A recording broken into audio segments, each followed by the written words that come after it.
মনে আসা যাক যে সারা রাত মোবাইলে গুনাহ করবি, কম করো নাই, এখনো কি শখ মিটে নাই? বলতো আরো কত রাত্র গুনাহ করলে শখ মিটবে? আর কত রাত্র পার্কে পার্কে গেলে তোর শখ মিটবে? আর কতবার দাড়ি কাটলে শখ মিটবে? আর কতবার নামাজ ছাড়লে শখ মিটবে? বল। এবং কতদিন হায়াত আছে তাও বল। এমন একটা দিন নাই গাড়ির নিচে যুবকের লাশ দেখি না, এমন একটা দিন নাই পানির নিচে যুবকের লাশ দেখা যায় না, এমন একটা দিন নাই যে ঘুমের বিছানায় যুবকের লাশ পাওয়া যায় না। কয়দিন? তুমি আজকে ভালো, কালকে হতে পারো হসপিটালের রোগী। तुको जाओ सुन्नते अहमद को जा बा मुहम्मद कैबुअद निस्बतरा मन अहब्बा सुन्नती कौले रसूल मजदाए का नमाई हम कुन कबूल والنجم والشجر يسجدان وفضل زمانا على زمان كما فضل مكانا على مكان وإنسانا على إنسان ونشهد أن لا إله إلا الله وحده لا شريك له لا ضد له ولا ند له ولا مثل له ونشهد أن سيدنا وسندنا وحبيب ربنا وطبيبنا وطبيب قلوبنا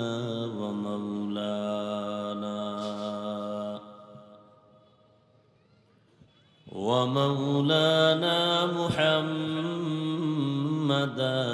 عبده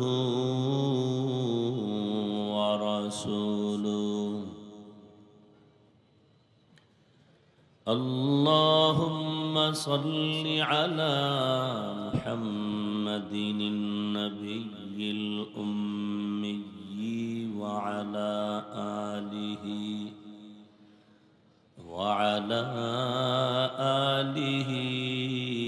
وسلم تسليما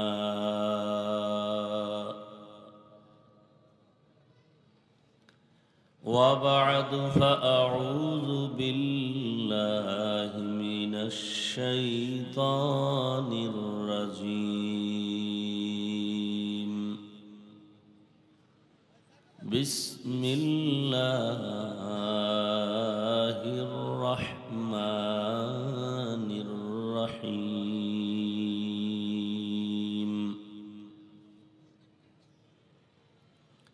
الرحمن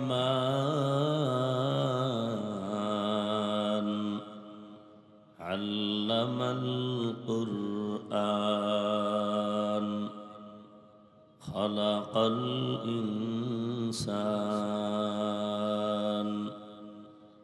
علمه البيان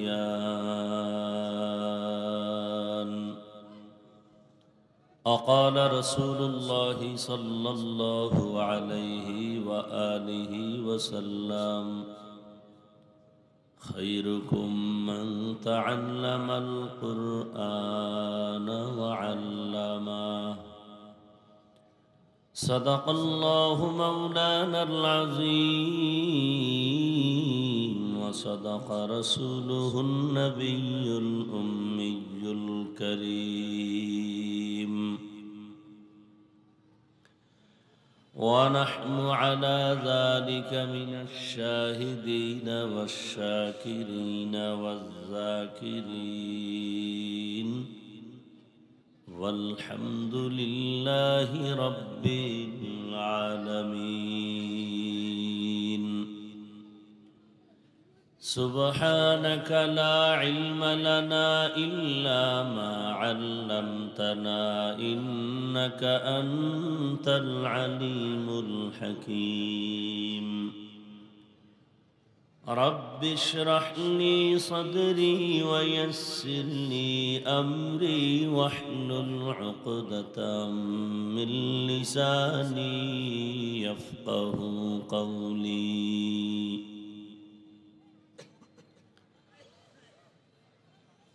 निगाह मुमिन से तो बदल जाती है तकदीर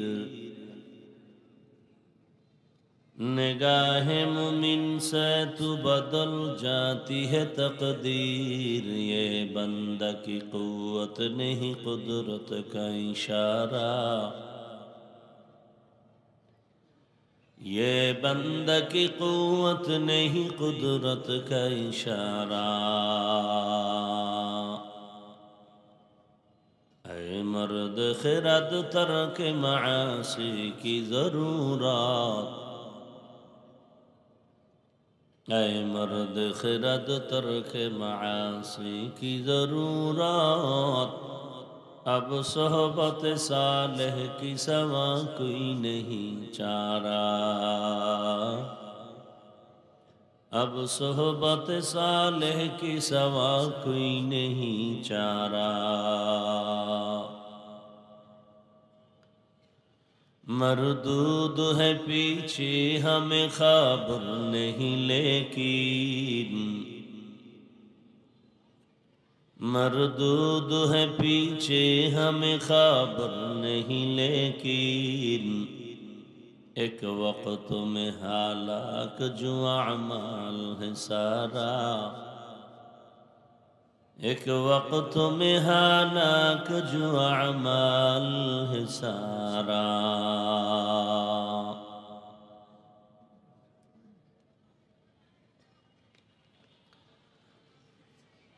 আজকের এই দারুল ফালা কওমি মাদ্রাসার আয়োজনে ওয়াজ মাহফিল 15 নভেম্বর 2025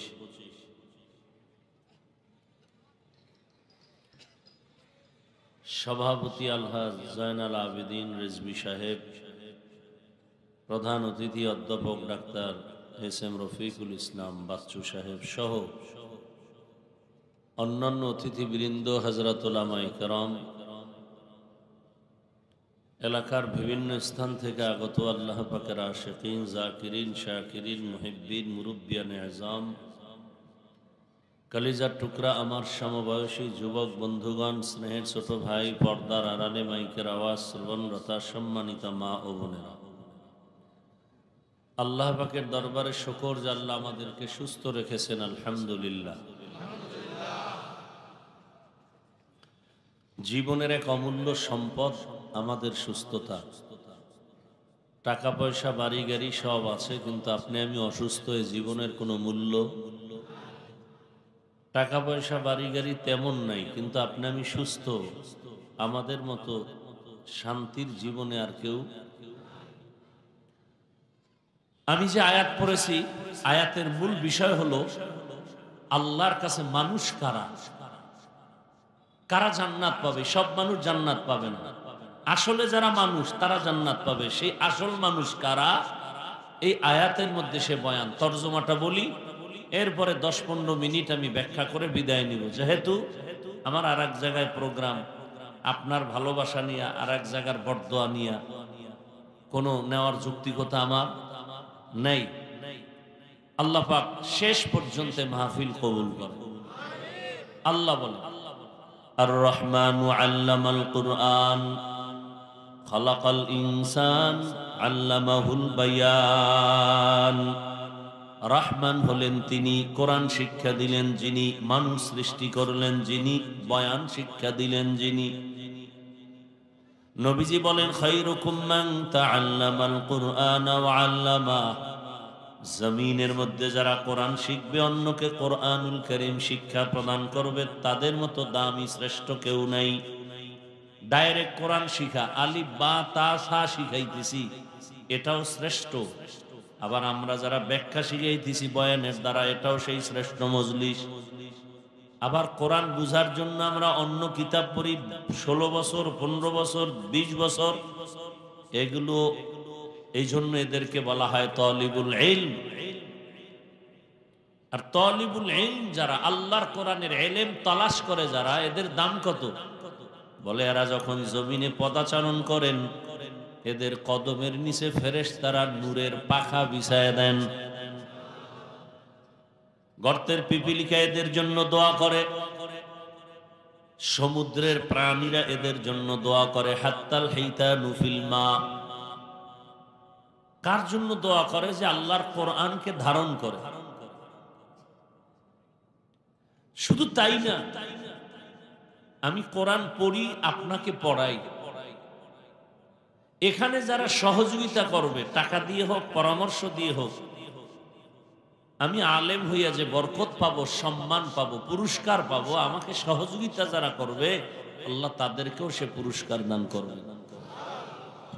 এলমেরা এজাজু করদান বেহিসাব, খলকেরা দাদান জবাবে বাসওয়াব হক না দারাত, দোস্ত খলকা জারেরা নিস্ত ই খসলত একে দিনদারেরা। এই মজলিসটাও শ্রেষ্ঠ মজলিস।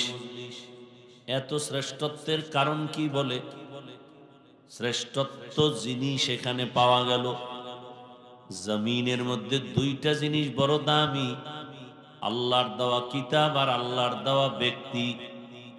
সমস্ত ব্যক্তিদের মধ্যে শ্রেষ্ঠ ব্যক্তি রহমাতুল লিল আলামিন, আর সমস্ত আল্লাহর দেওয়া কিতাবের মধ্যে শ্রেষ্ঠ কিতাব কুরআনুল কারীম। এখানে কোরআনের কথা হবে, এজন্য এই মজলিসের দাম। এখানে শ্রেষ্ঠ ব্যক্তি রহমতের নবীর আলোচনা হবে, এজন্য এই মজলিসের দাম। এখন এই মজলিসটা আল্লাহর কাছে এত দামি, আরশে আজিমে আল্লাহ ফেরেশতা দিয়ে এমন একটা মজলিস মিলায় ফেলছেন। সুবহানাল্লাহ। আল্লাহ ঘোষণা দিয়ে দিছেন, এই প্যান্ডেলে যারা হাজির হয়েছে এদের জীবনের সব গুনাহ মাফ। এই মজলিসটা এত দামি, এই পুরা প্যান্ডেলের চারদিক থেকে ফেরেশতারা হাতে হাত লাগায়া বেষ্টন দিয়া আরশে আজিম পর্যন্ত তাদের দাঁড়ানো। নবীজি বলেন, এই মজলিসটা যতক্ষণ চলবে ততক্ষণ অনবরত রহমত বর্ষণ হবে। নবীজি আরো বলেন, কেউ যদি ঘর থেকে এই মজলিসে বের হয়, প্রত্যেকের সাথে ৭০,০০০ রহমতের ফেরেশতার কাফেলা আল্লাহ লাগায় দিছেন। এখানে আসার পরে কোরআন ও হাদিসের একটা মাসআলা যদি শিখতে পারেন, নবীজি বলেন ১০০ নফল নামাজের সওয়াব পেয়ে যাবেন।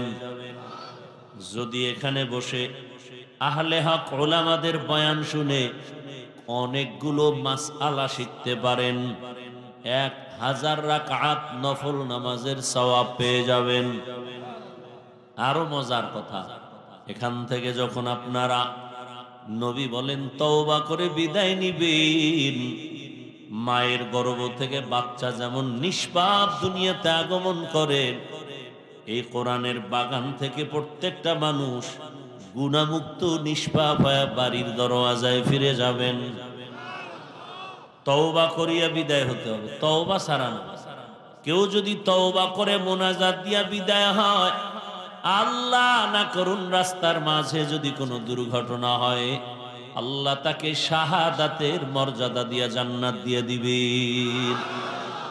আতিনা ফি দারে দুনিয়া না হাসান, আতিনা ফি দারে উকবা না হাসান, ইয়া গিয়াসাল মুস্তাগীসিন ইহদিনা লিফতিখারা বিল উলুমি ওয়াল গিনা।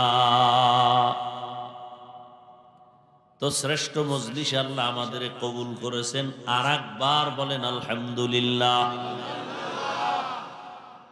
নবীজি বলেন ক্বালা রাসূলুল্লাহ সাল্লাল্লাহু আলাইহি ওয়া আম আলহামদু আলা নি'মাতি আমানুল লিজাওয়ালিহা। নিয়ামত পেয়ে যারা শুকর আদায় করবেন, শুকরের বরকতে আমার আল্লাহ ওই নিয়ামতকে তাদের জন্য স্থায়ী করে দিবেন। আরো আস্তে করে বলেন। তাহলে এই মজলিস বড় দামি, কোরআনের মজলিস বড় দামি। কেন বলে কোরআন দামি? আতরের দোকানে গেলে আতরের ঘ্রাণ আসতেছে, বড় দামি।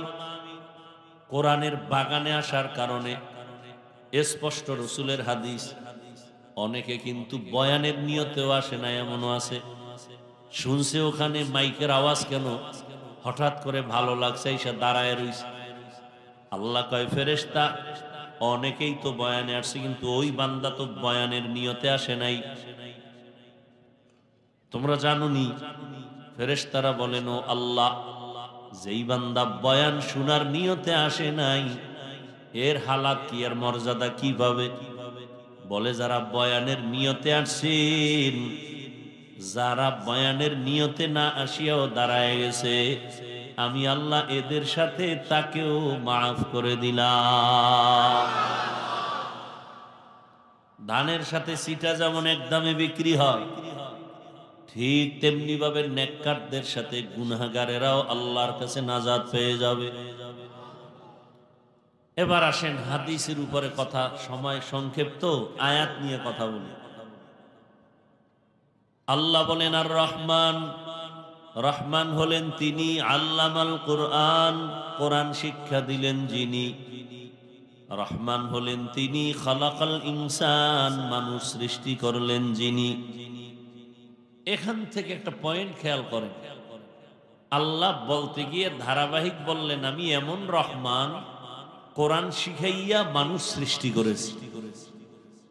অর্থাৎ আমার শিক্ষা আগে, সৃষ্টি মানুষের পরে। কিন্তু বাস্তব তার উল্টা, আমাদের সৃষ্টি প্রথমে, তারপরে আমরা শিক্ষা করেছি।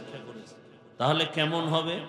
আর রহমান খালাকাল ইনসান আল্লামাল কুরআন। আল্লাহর বলা এমনটাই ছিল যুক্তিযুক্ত যে আমি আগে মানুষ সৃষ্টি করেছি, তারপরে কোরআন শিক্ষা দিয়েছি। কিন্তু আল্লাহ উল্টা বললেন কেন? আমি আগে মানুষ বানাই নাই, কোরআন শিখাইছি, পরে মানুষ বানাইছি। আল্লাহ উল্টা বললেন কেন? এই প্রশ্নের জবাবটাই আজকের বয়ান ইতি হবে ইনশাআল্লাহ। আল্লাহ উল্টা বললেন কেন? সৃষ্টি আগে, শিক্ষা পরে। আল্লাহ কয় না, আমার কোরআন শিক্ষা আগে, তারপরে হলো সৃষ্টি তোমার। তোমার আমি আগে বানাই নাই, আমি আগে কোরআন শিখাইছি, তারপরে মানুষ বানাইছি। আল্লাহ উল্টা বললেন কেন? মুফাসসিরিনে কেরাম বলেন ফি'লুল হাকিম লা ইয়াখলু আনিল হিকমাহ। হাকিমের কোন কাজ হিকমত থেকে খালি না, জ্ঞানীদের কোন কাজ জ্ঞান থেকে শূন্য না। আল্লাহ ঠিকই বলেছেন, আমাদের বুঝের বড় অভাব। আমাদের বুঝের কি বড় অভাব। অভাব না থাকলে তাফসীর কেন এক এক রকম এক একটা হবে? বলে আমার বুঝ আর আপনার বুঝ এক না। আজকে আমাদের সবার বুঝ যদি এক হয়ে যাইত, তাহলে তো বয়ান লাগতো না। কারণ আপনিও মুসলমান, আমিও মুসলমান। আপনার আমার আল্লাহ দুইজন নাকি একজন? তাল মিলেন না, খুব বুঝা শুনে বলবেন। আপনার আমার আল্লাহ কয়জন? আপনার আমার আল্লাহ দুইজন না, আপনার আমার আল্লাহ এক, নবী এক না নবী দুই? কোরআন, কাবা, ধর্ম, কালেমা, দুনিয়াতে আসছি তাও, বিদায়বেলা কাফনের সংখ্যা, পুরুষের 3টা, মহিলাদের 5টা, কালার হবে আলাদা। আমগো হুজুরদের কাফনের কাপড় হবে এক কালারের, আপনাদেরটা আর এক কালারের। কালারও এক, কি কালার হবে? কিন্তু এই জমিনে কালার লইয়াও ঝগড়া চলে। তুমি সবুজ দাও না কেন? তুমি পাস করলি কেন? তুমি সাদা কেন? কালার নিয়েও ঝগড়া চলে না চলে না? কালারও এক, কবরের সাইজও, জানাজার সিস্টেমও। নাকি আপনাদের গাজীপুরে লাশ পিছে রেখে জানাজা পড়ে? জানাজার সিস্টেমও এক, কবরের সাইজও। কবরে রাখার পরে প্রশ্ন হবে কয়টা? তাও বুঝি আলাদা, তাও এক। আমাকেও যেই প্রশ্ন করবে আপনাদেরও সে একই প্রশ্ন, হিন্দুদের সে একই প্রশ্ন। কয়টা? কয়টা প্রশ্ন? রবের পরিচয় দাও, ধর্মের পরিচয় দাও, রাহমাতুল লিল আলামিনের পরিচয় দাও। তাহলে আপনার আমার আল্লাহ এক, নবী এক, কোরআন এক, কাবা এক, ধর্ম এক, কালেমা এক, আসি এক, যাব এক, কাফন এক, কালার এক, কবর এক, প্রশ্ন এক। তারপরও বয়ান করব কেন আপনাদেরকে আলাদা? বয়ান তো হিন্দুদের করব, বৌদ্ধদের করব, আল্লাহ চিনে না, কোরআন বুঝে না, হাদিস বুঝে না। বয়ান তো চট্টগ্রামের পাহাড়